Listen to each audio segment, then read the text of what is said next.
I'm Matthew Weiner, the creator and executive producer of Mad Men, and I'm lucky enough to be sitting with... I'm Janie Bryant, costume designer of Mad Men. And we're going to do episode 9, which is called Shoot, which is written by Chris Provenzano and myself.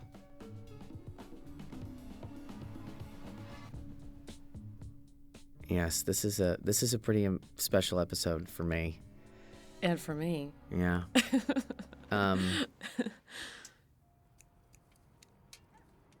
This sort of David Lynchian shot here at the beginning, we talked about this. The weather was important all season long. We tried to keep with the months. But you want to talk about just first of all, in general, like why this was a special circumstances for you, this episode? Well, because there are so many costume changes in this episode. There were 14 costume changes alone for Betty Draper. And so it was really intense. And there were also, like, different periods for the fashion show. So, it's about creating, like, a whole other look for Betty Draper. In that scene that we just saw. Yes. Oh my God, that was I never told you this. That was such a stressful morning. Why? Because they had brought the trailers, and they didn't let us bring like the whole trailer, and so one of the pieces for Betty was forgotten. Oh no! And so we had to do like this major alteration, like right there in the morning. Oh, we were all God. like sweating. And especially when we're on location, we really have to have everything with us. Yeah. You can't like run out and get a shirt for Betty. Exactly. Although if you had to, being in Pasadena would be the place to have to do it, right? The best thrift shops in the world. This obviously is an amazing location. Yeah. And we have Dawn in an incredibly elegant evening out here. This is actually shot in Los Angeles at the I think it's the Los Angeles Theater, which, as you can see, is one of the most opulent places in the world. And this also was the first time that we saw him in such a dark suit. And he looks so gorgeous, doesn't he? He does. He is really handsome in there. And he's very official, and this man is flattering him. And what I love about this episode, too, and it's this moment coming up here, besides the fact that the man tells her that she looks like Grace Kelly, which was certainly a cue for you. We've always thought she looked like Grace Kelly. I'm sure January's heard that for a fair amount of her life. But the thing that I love what Adele is wearing here, the wife that was like, that's the perfect, to see a woman of the right age in that outfit. And she was so saucy, she's very sexy. That was what we wanted.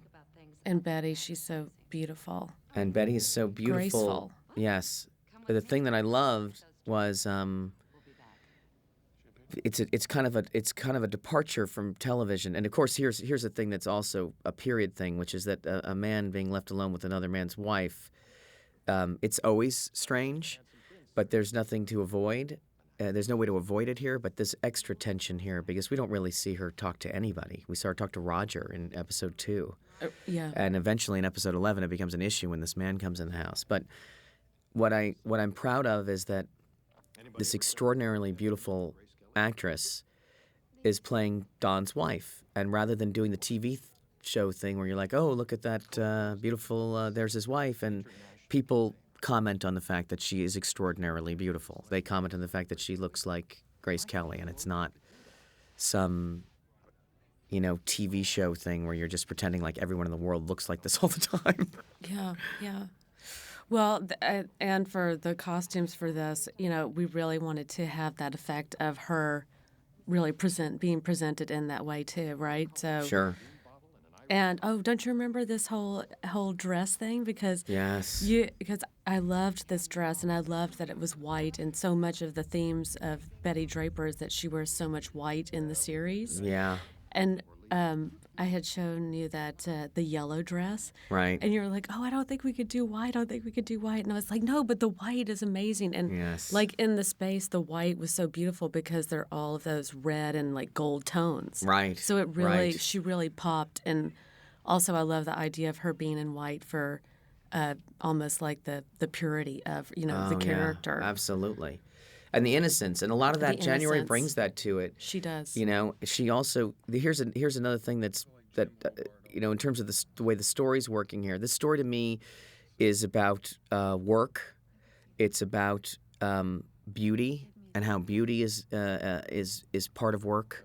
The other story in the story is about Peggy getting fat. So here's this woman who's made a living off of, as Jim Hobart says, that's some face.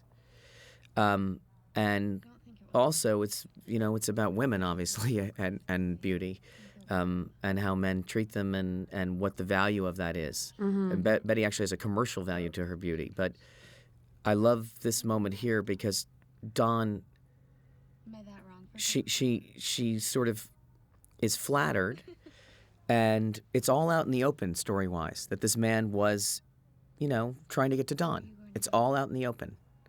There's no, like, her thinking, like, oh, he really wants me or anything. She knows what it is, but it's still, he does want her. And what I love here about the male-female relationship is that she asked Don what he's going to do, and he doesn't even answer her. Yeah. Oh, this is great, too. This outfit's amazing, and of course, you see her putting the gun down. You have to have the gun. Seriously, I was like, that was written in so that you'd have seen it in the episode, and you wouldn't think she just went out and bought a BB gun. You have to have gun and petticoats all at the same time. Yes, exactly. What would Mad Men be without that? I know. And then Francine, bless her heart, she has the little Chinese motif on her maternity costume.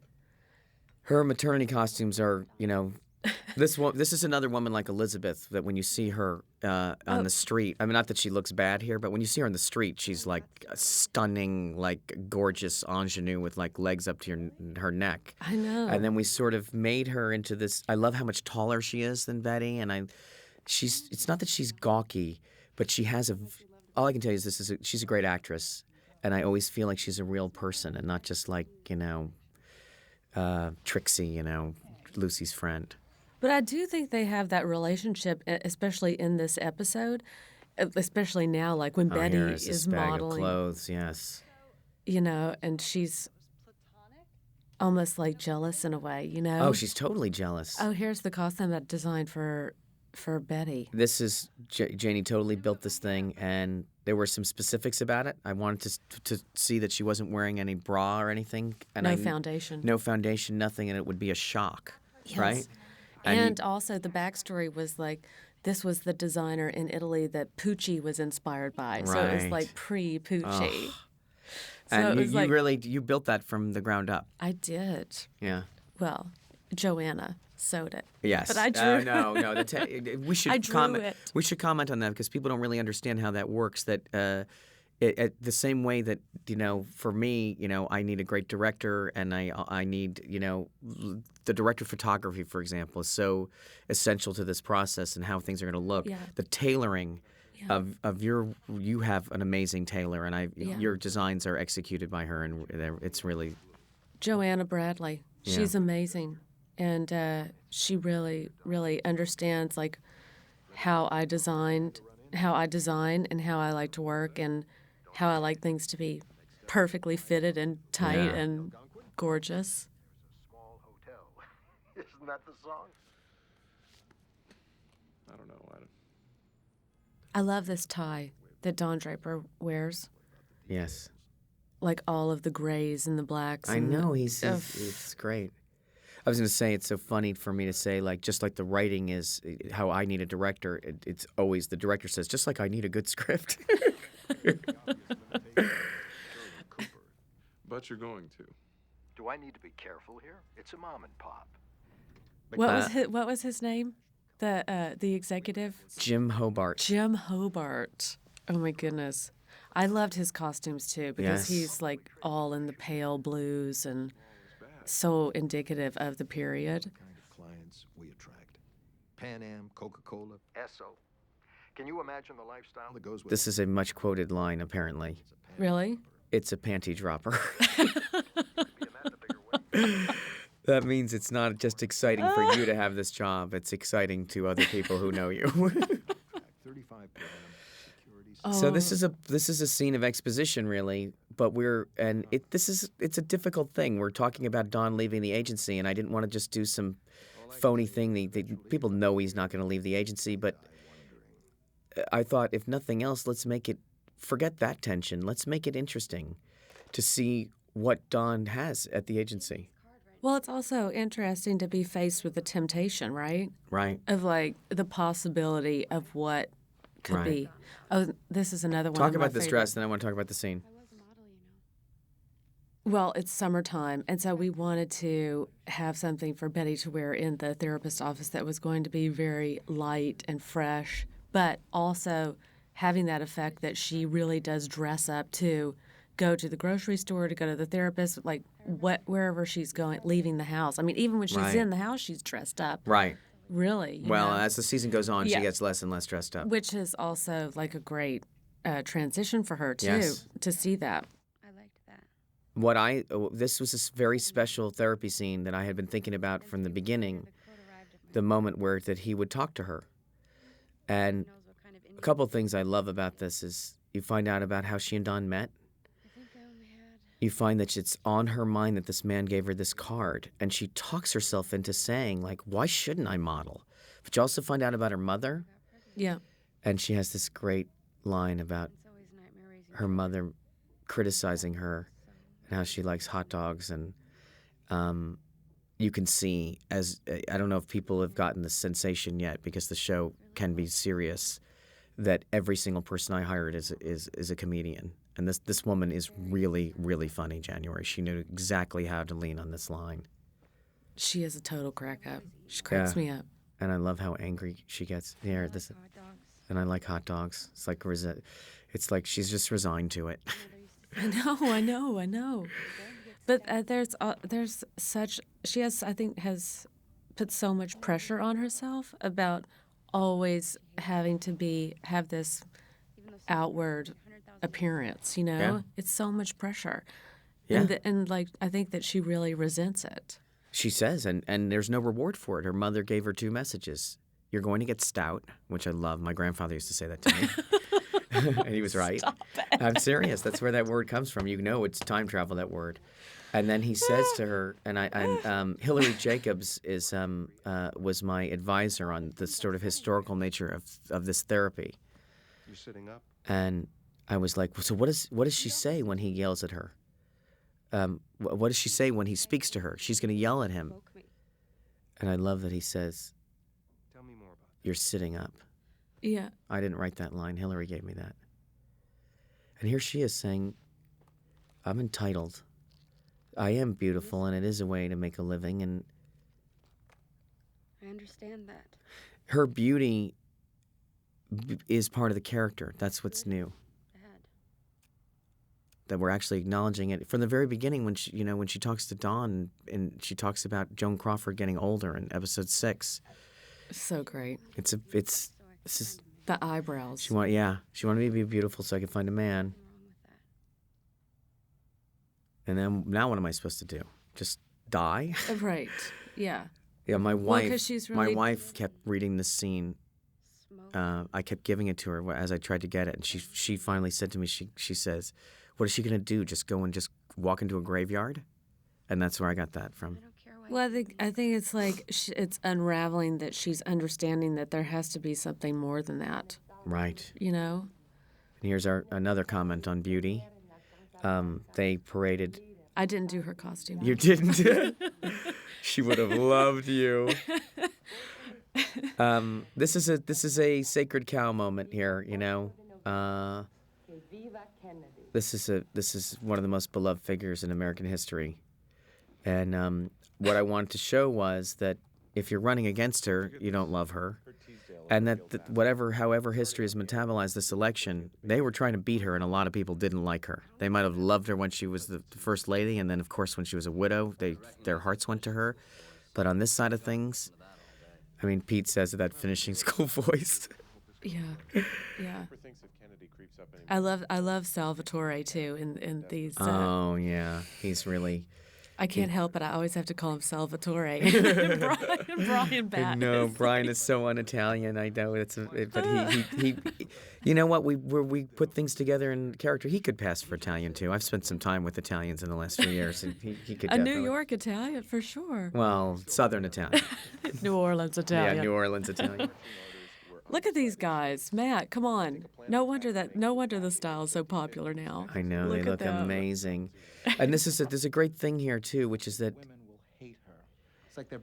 Dawn, this story-wise here, they're not just talking about what she looks like.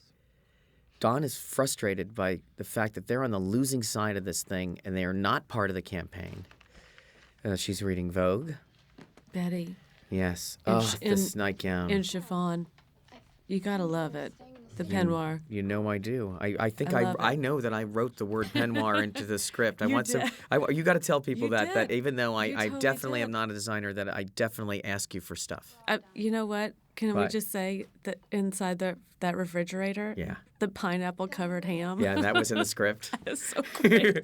That was in the script. You know, I used to always go to Christmas events and see that thing on the table and totally gag. And I was like, it has to be a canned ham. And I love this here. When she asks him if she can work, you're kind of expecting him to be horrible to her. And he's her husband. They're married. No matter what else he's doing or anything like that. This is his wife and the mother of his children. And it's not a question of modern or he says all the things a husband says. Who's going to watch the kids? Right. And what's going to happen? And she has this wonderful line that she says in a very funny way, I think. There will still be ham. There'll still be ham. I promise. Are you resolved? Because that's all men care about is being fed. You do know that. And neatness. Oh, God. Is that true? Neatness? I hate to tell you. Well, I don't know what I'm going to do. That's what men talk about in bars, is how messy their wives are. Oh. No, I'm kidding.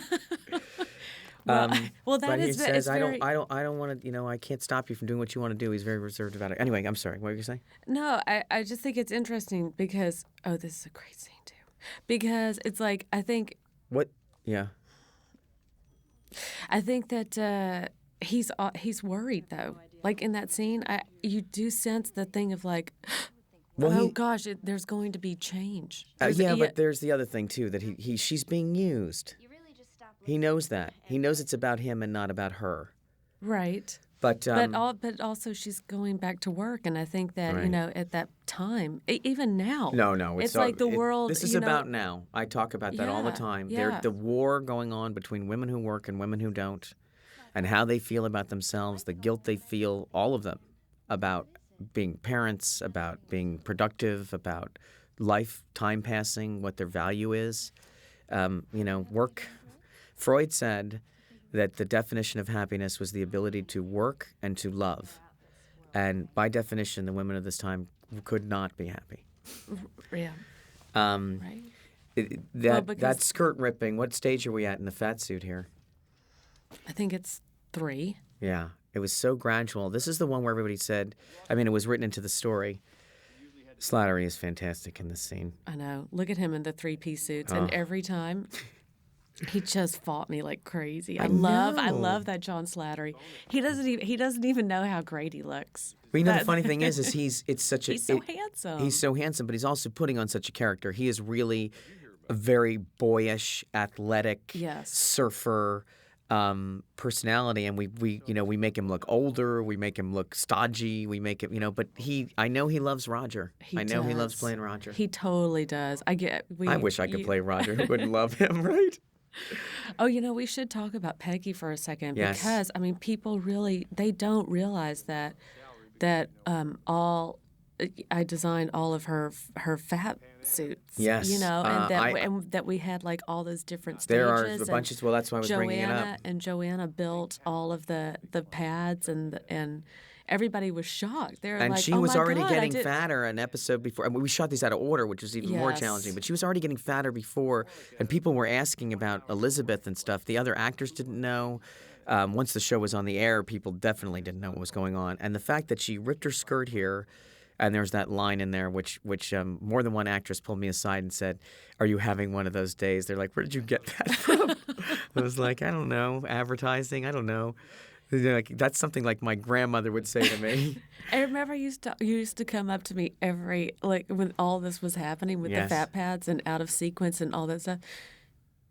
Janie, are you like, it's going to be out of order. It's going to be out of order. I know. Do you have it all situated? I'm like, yes, it's all done. Well, it was amazing that it was so gradual and that we got to, I mean, this is one of the great achievements of the show, as far as I was concerned, is that that it was pulled off and people didn't know the facial makeup. There were 4 stages to that. It was really stressful. Yeah, it was stressful. It was stressful. And remember the first time she had the padding? Yes. Can I tell the story? Please do. We had I had put the pads on her, and she came to set, and you saw her, and you're like, oh, Janie, I think her boobs need to be bigger. Right. And because she had on that tight sweater. Right. And so Just for the record, I don't say that all the time. Yeah, you wouldn't want to be inappropriate. So and I took her back and patted her bra more. Right. And Elizabeth was so amazing because she felt really self-conscious because it was the first time, we had seen her in the padding and stuff, and she was incredible. And I just kept saying to her, it's good, it's good, it's good. And you took a picture and she looked crestfallen. She looked as if someone had died. She was a totally different person. Yeah. This is another challenge here. Oh, Okay, yeah. so she's wearing Joan's dress. And we didn't even comment on what Joan was wearing in the scene in the break room, where she's wearing that amazing dress with the chartreuse and everything. Oh, but gosh. Joan's dress here, it was in the script that it would be ugly and too big, and I didn't even know how that would come off. But it definitely is believable that she can't pull this dress off. It's a bad color for her. It's ill-fitting. And then it's just an opportunity for me to tell a series of fat jokes. I always imagine and for boys to be mean. For boys to be mean. And for Pete, here's an interesting part of this story to me, too, is that Pete's upset. He slept with Peggy at this. Oh, okay. Here's like 9 amazing outfits in a row. Oh, yeah. And all the models. Like, this dress. I wanted them to be very modern, working girls. And also to see the girls, another set of women in a different, work environment. These girls are modern working women. Well, and the story of the scene is that Betty is behind the times. Exactly. And this dress was especially created for her because we had a conversation. I loved the graphicness of, like, her being in something totally 50s, black and white. And still looking amazing. And what we said is we talked about it. And you wanted the pink. I You're did. like, can we have pink? So I redesigned the dress, put the pink satin gussets in there, adding the big pink 1950s bow. Yeah. And I love, you know what? It was also amazing to design something that's a totally different period. It's like early 50s. I'm sure. Such a great time period. And that dress is so dramatic. That in dress scene is too. so dramatic, and then of course we should talk about the fact that you were. I went and cast the models, so you had to build for all these other people. If people watch the scene again, the accessories that they're wearing, the belts and the jewelry and everything like that, And that's the all gloves. you. The gloves, Purses. and their age is different, which is really what we're pointing out. But what you have is there's a sophistication there. Betty's sophisticated, but she's Old-fashioned. old-fashioned. Yeah. And those women are not much younger than her, but she's. And I love the fact, again, that the Salvatore of that agency, who Jim Hobart introduces as his brother-in-law. Yes. Which is a tiny joke that people may not have gotten. That he says, and he's wearing he's also dressed like Salvatore. He's got a slightly less. He's got the artsy That's version right. of it. He's an excellent actor. different colors for him to go with the Jim Hobart agency. Right. And so we did. I did, golds and yellows and pinks and that kind of color scheme for the. In contrast to Salvatore, who in the agency wears blues and reds. But what I was going to say is he has a put together style that we were saying. This is not just that he's gay, but that he also cares about it. Yes, he does. All these men seem to care about their looks. Let's not pretend. The great thing that this scene, story-wise, was literally we wanted Pete to come up with some great idea, and Josh Weltman, our advertising consultant, we talked about this, about how media buys work, and I had this idea. Secor laxative was introduced in episode 3, which is what they were working on during the Volkswagen thing, and this idea did not actually happen. and it's hard to explain how it works, but it could have happened. And I'm sure that there are people in advertising who wonder if it did. Because it's a great way for them to be tangentially related in influencing the election. And, okay, we have to talk about this scene. This is Betty gets her job. Don's watching TV. And he's also very casual in this scene, too, which we rarely see him. His tie's down here, and I think in 13, that's it. I love this dress. And you know what I love about Betty and her costumes is that, like, you see her, and still today, you see the women who are, I guess, like, how old, 80 now, and they still dress the same way. I know. I was talking about that with Rachel. I love that. With Rachel, when you go to a wedding and you see a woman who, in one of those Chanel suits, you're like, oh, right. It's totally classic. And this is... This, to me, was about making sure there was a zipper on the back of this dress. Yes. That's all I cared about. I know, because I was thinking that, that he would unbutton from the front. And you said, oh, but Janie, don't you think it's sexier for him to unzip the back? And I was like, okay, we'll make that happen. Janie and I. Matt, we'll make that happen. It's literally like both of us trying to fight over whose fetish gets indulged first. I mean, it's back zips or front buttons. Yeah, I or know. tap pants. Or tap pants, I know. And the actors get to enjoy this too. This is just, she's so sexy when she walks over to him. She got her job and she's so turned on, and she says, you have to admit you're a little proud of me. And then he says here, and she says yes. It's just, he got something else out of it. Do you think Could it be that she got self-esteem from getting employment? Could it be? Maybe just a little. But I don't think he likes that. He liked that. I know, but oh gosh. Can we just talk about the beauty of this for 1 second? Look at those flowers. That's, the whole imagery of this for me, when you talked to me about like, oh, it's going to be a picnic. It's very Coca-Cola, like very, and then I imagined her dress being the garden as well. Oh, it's great. And it's so graphic, and the photographs were so And you work with Dan, like who's gonna have the color in this thing, right? I know. You know what? Sometimes, I mean, you don't seriously, talk, and you just guys are in sync. We are. There's no time. Oh, this guy, he's hilarious. This guy, yeah. What did I say? I said I wanted Tom Bosley, and they brought this man in, and I was like, wow. People have said things that they think that effect is fake looking. I think it's amazing. It turns my stomach when the dog grabs the pigeon.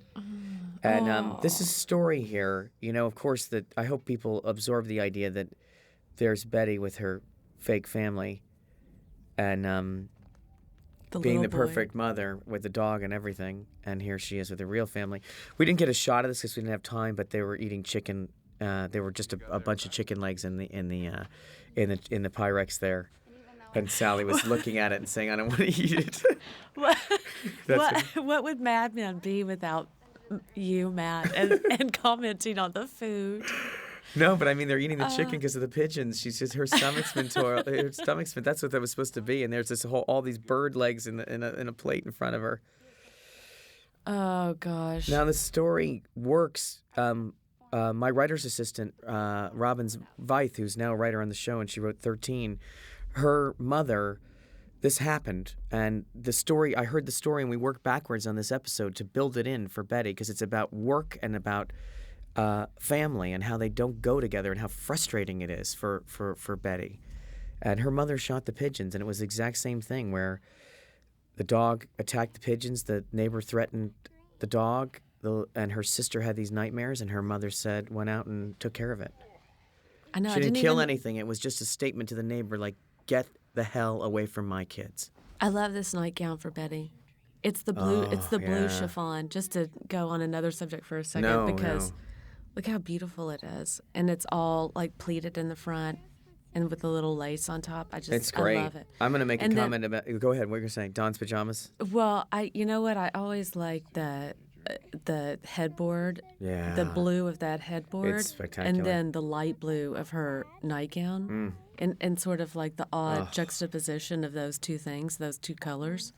Anyway, Dawn's pajamas. No, I was going to actually talk about that. There's a line here after she takes Sally in there. Their conversation about the nightmare, and I love this. To me, feels.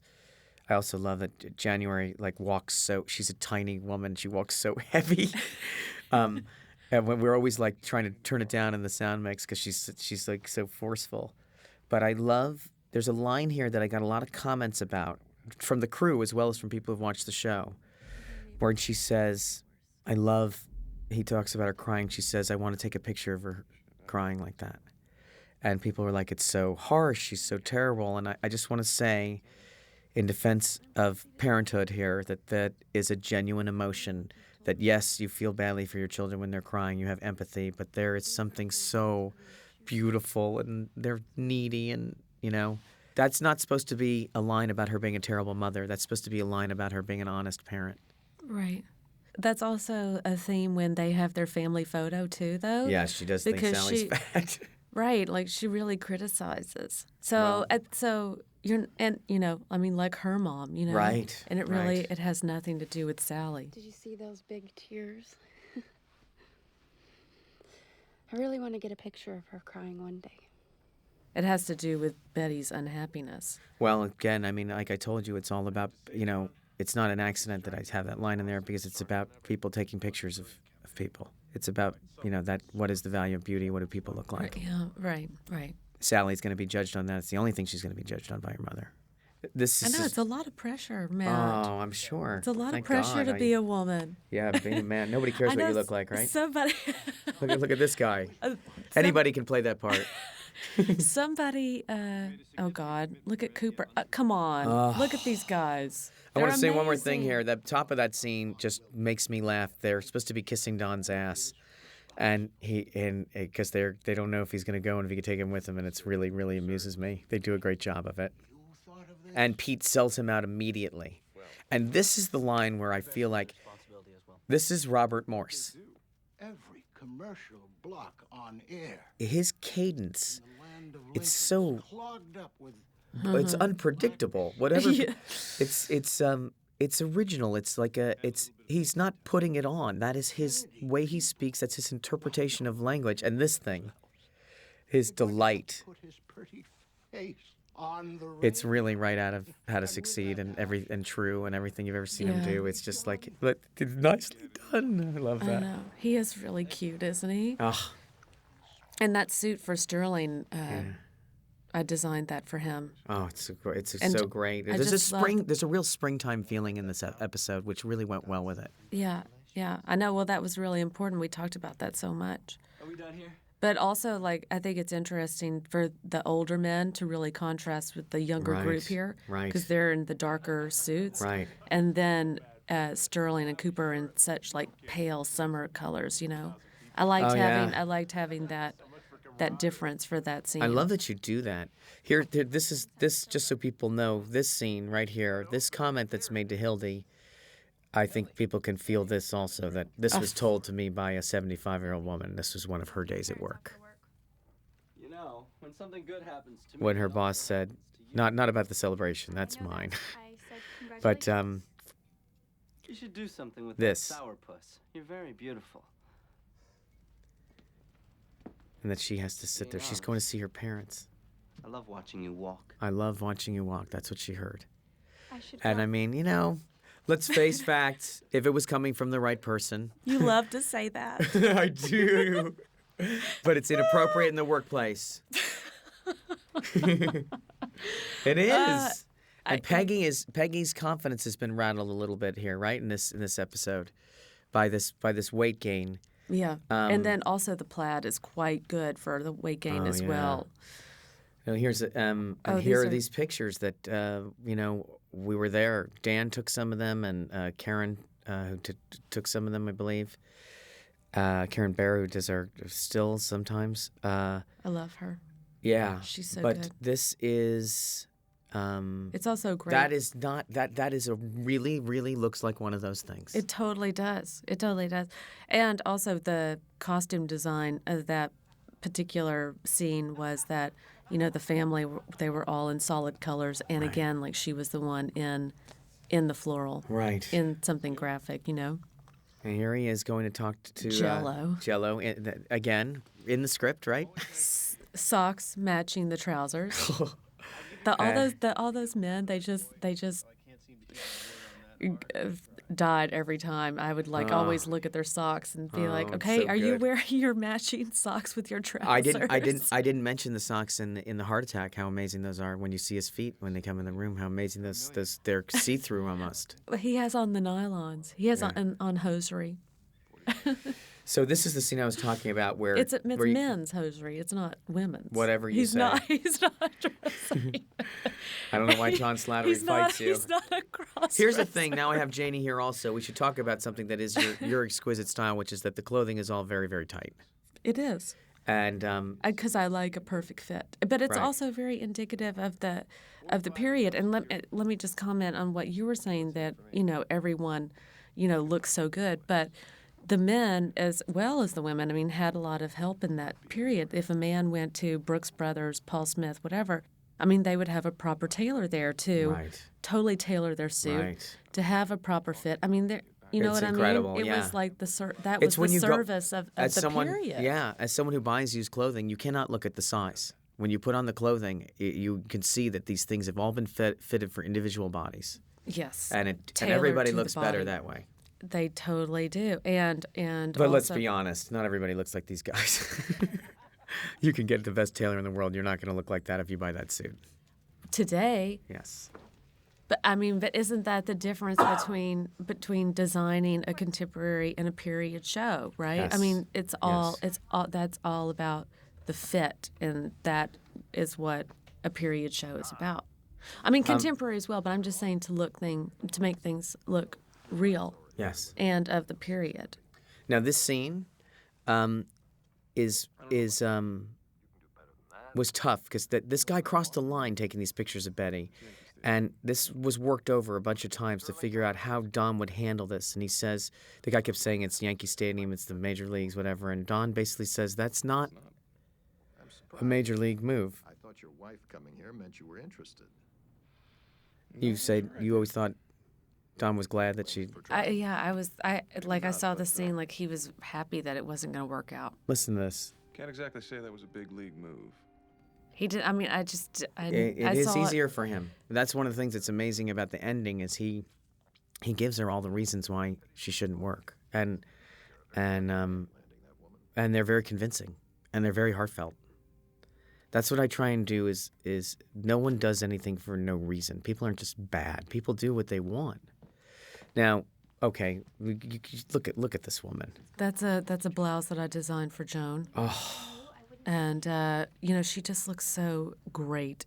You know what? I love the whole thing of her having the red hair, and that she wears red and like. I know you never corals see and, that. You never see that, and it looks great on her. I know, because most redheads are like, "Ooh, I think red doesn't look good on me because I'm a redhead." But it's almost like so brazen. You know what I mean? You gotta, like, she totally takes control of it. Right. That's what I love about Joan.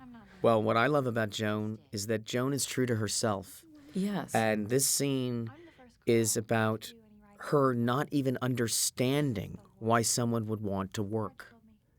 She thinks writing, she says, I thought you just wanted to get close to Paul. What she's saying to her is your physique is keeping you from getting what you want at this place, which is to find a husband.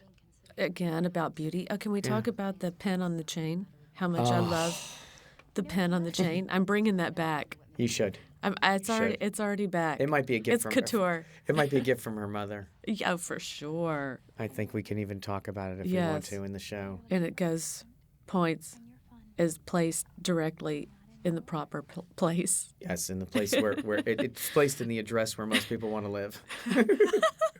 Can we just talk about those sweet little pen tucks on Peggy, on her blouse, on the pink blouse? It's amazing. It's like a tuxedo shirt or something. I mean, but the thing that's so great is that you have this.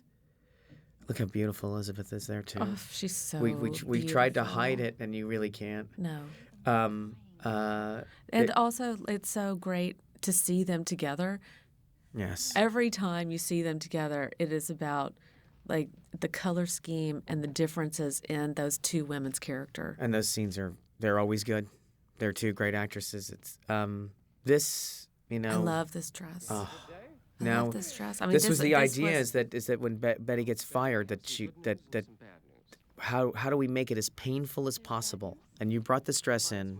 Talk about this. I mean, this was this an alternate for the opening scene too? Like no, maybe, no, never. No, because it's too springtime and daytime. Well, we had found an inspiration. Oh, also these guys are such a great pairing because he's in a different tone of pink and she's like in the very pale pink, and I loved how these two elements work together. And also look at all these people on the set. But this was this was about really making her look the most Grace Kelly-like, right? Hairdo, and, yeah, everything. Exactly. And Gloria did an amazing job on her hair. Beautiful. She showed me the pictures because she wasn't sure if I would believe it. Oh. And this outfit from the working woman at the studio, and her hair is great too. Yes. And this was and the idea. Makeup too. Yeah. Oh, the makeup. The makeup is like you just. Debbie has a way. The people who are wearing makeup look like they're wearing makeup. The people who aren't. Some women can apply it. Some women can't apply it. She's just got such complexity in it. The men never look made up. No, I love the beauty of that dress. Yeah, I love it.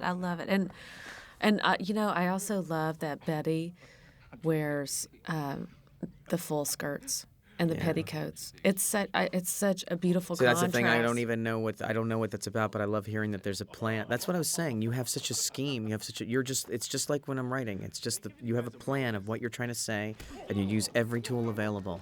What if I was the writer and you were the costume designer? I think that's it. I don't know. What would happen? I think the writing would still be better than the writing would be better than the costume design. I can tell you that. You have a lot of the same qualities. No. This is a joke right out of the Roadrunner here that they don't even notice the fight or care about it. You were going to say something. Well, about what the I want fight. to say is I feel like people feel a lot of times that Pete is defending Peggy here, her honor in some way, but I actually think this is about the guy saying, "You had sex with an ugly girl." Yeah, I think that's what that's just as much. It's both things. I think he does feel for her, but his ego is wounded here in many ways. Oh, totally. I was just going to say, I think it's always all about Pete Campbell. Yeah. You know, I mean, I don't. Yeah, absolutely. It's all about him. Even though I know that he does care about Peggy. I love this little blouse. I love this little blouse, and I love this food here. This is a turkey tetrazzini casserole thing with the turkey onions on top of it. It was very period. They made it perfectly, and I wanted them to be able to eat it because at the end of the scene she says it's not bad. Now this is an example of subtext. This is for me. This is about as good as I can get at what I'm trying to do in the show. We know that she's been fired. She knows. Don knows. But Don pretends like he doesn't know. She talks about what happens in the city, why she doesn't want to go back. She lies. She pretends too. Yes, she says They're it's both harsh. pretending. Right. And she doesn't know he knows, and he's kind to her. She says the city is harsh, which I love. Because it is. New York is harsh. She went in there and they treated her roughly. And the thing is, the big question was, well, she can still go and work. She can get her book. And she's like, she doesn't want to do that. She doesn't want to put herself out there. It's partially her fault. It is. No, of course it is. That's the frustration. Yes, exactly. But it's not. I mean, he's happy though that she's not going. He is happy. He couldn't bear her being a working mother. I don't know if that's true. At this point in their relationship. But he says it's not about the shirts. It's not about the food. You have a job. Take it seriously. You're great at it. You're a mom, and we know what this means to him, being a mother. I think she's as responsible for this also, too, because she could go out there and work, and she doesn't. She could go out there and take her book around and be a model. Well, yeah, because the thing is... But she doesn't want to have the stomach to face the rejection. Well, yes, or the courage to go out there and do it again. You know what I mean? Because, like, he, as a man... Yeah, that's true. has done that and does it every day. He has the experience. Right. Like, and she doesn't know that yet.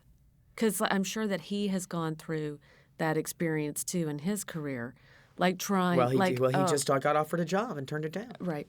That's what that was about. It's the same. It's just that she just doesn't go out there again to do it. No, and she's got a gilded cage. But the other thing about it here that I love here too is that he's not manipulating her. He is expressing his love for her. He really is. He does love her. The fact that it's not in her best interest, perhaps, he's not aware of that, I don't think. Right. Yeah. Now, can I just say yes, please. about that scene, though, too, is that the shirt, the blouse, and the wallpaper combination of that scene, it's I amazing. really love, because Dan has that beautiful, beautiful wallpaper. And can I just say that I think Dan Bishop is bringing the trend back that wallpaper is beautiful. I know. And this wallpaper is one of these things, like that headboard, like Amy bringing the headboard, that I thought was too extreme, and then I saw it and I was like, nope, this is right. Now, this scene is supposed to look like a commercial. These two pieces together, they're supposed to feel like idyllic home life. You'll see even the way she flips her hair and everything. And I went down and talked to Paul and to January when they were doing this scene, and they were kind of confused by it. And she's also, can we say, depressed. Yes. And so she hasn't gotten dressed yet. Right, at 1 o'clock. Right. That shot it's just the lighting, the height of it. They wanted it low originally, and I moved it up a little bit. This is shot in a couple of different locations because we had to have this beat where you think that that she's going to just look at these pigeons in pastoral beauty. They're a special effect too. They're amazing. But this image to me, it's not about the guy. It's about her protecting her family. Motherhood. You talked about the lioness. Yeah. This image right here. This is everything we're trying to say. Well, I hope you enjoyed hearing a little bit about how Janie works and what is, for both of us, a very, very special creative experience. It really is. We have an amazing time together. But this, in particular, this episode, to me, was a story that I kept telling you every time we'd figure it out. What do you think of this? What do you think of this? Remember? Right. And the funny thing is, that I told you that it was a gift. That I was giving you a gift, that there was all this to do, and then you had 7 days to do it. You didn't feel like it was a present. You felt like I'd given you a disease. No, it was such a challenge, but it really came out so successfully. Only because I want to do the best job I can do for you, Matt Weiner. I feel the same way. Goodbye. Goodbye.